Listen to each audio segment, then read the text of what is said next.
If you were watching the Trump administration in 2025, you would have gotten the impression that the Epstein files were a relatively minor issue. President Trump suggested that nobody cared, He said that the Epstein story was boring. that this was a hoax. These files were made up by Comey. They were made up by Obama. But what we learned while we were reporting our book, Regime Change, was just how much the Trump administration, up to the highest levels of the government, were paralyzed over how to deal with a growing crisis. Their biggest obstacle was Donald Trump. Trump wanted it buried. He didn't want to release the files.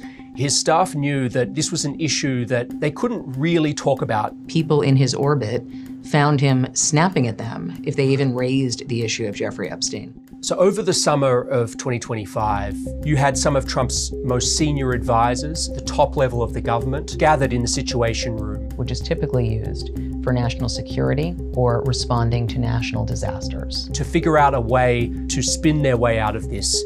not with the president, but among themselves. It was an issue that came back to bite them, because many of the same senior people who were in the Situation Room were very strong advocates for releasing the Epstein files, way back even before the 2024 campaign, and potentially a client list, a list of powerful men who were, the rumors had it, involved in sex trafficking with Epstein.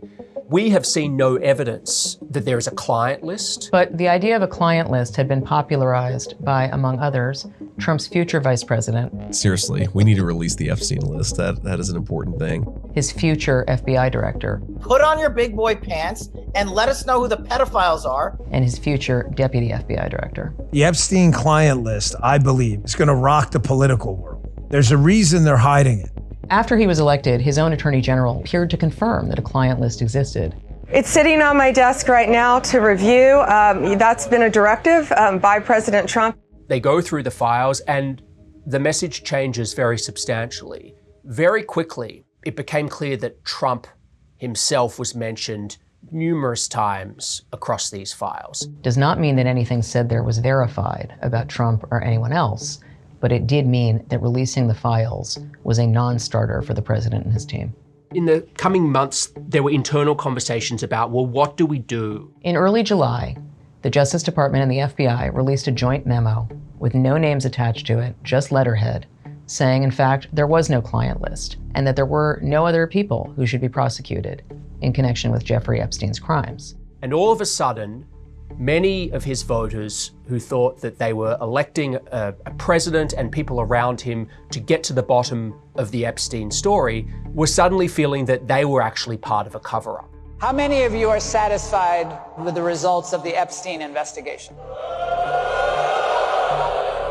During this whole period, Trump was just getting more and more fed up. He was very used to telling his base what to think and having them believe him. He accused his supporters of being weaklings. He said he didn't want their support anymore. He used expletives to say this was all fake, and again said this was all the fault of Democrats. Any attempts that Trump made to downplay the scandal only reinforced suspicions among his base that they were hiding something.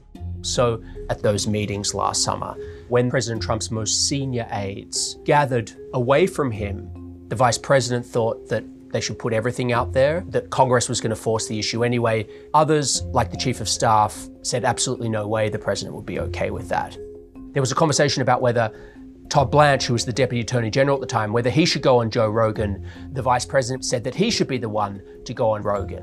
What they didn't talk about was prosecuting additional men or any kind of widespread justice for the victims.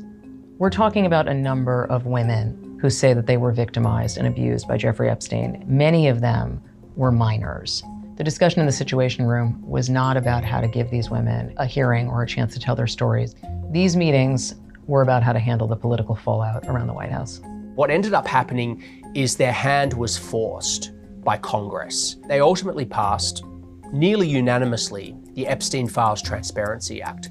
Trump was forced to sign it. And what was clear from our reporting is even after that, even after the passage of this bill and the release of so many of these files, the issue didn't go away at all. Maggie and I obtained a document written by President Trump's top pollster, Tony Fabrizio, which described focus groups that were conducted in March of this year. It was the 6th most important issue raised by voters in this focus group. Ahead of crime and safety, the military, data centers. I mean, these are really potent political issues that ranked below the Epstein files. More than a year after they first started to try to deal with the Epstein crisis. He just simply could not make it go away by telling his supporters they should believe him instead of something else.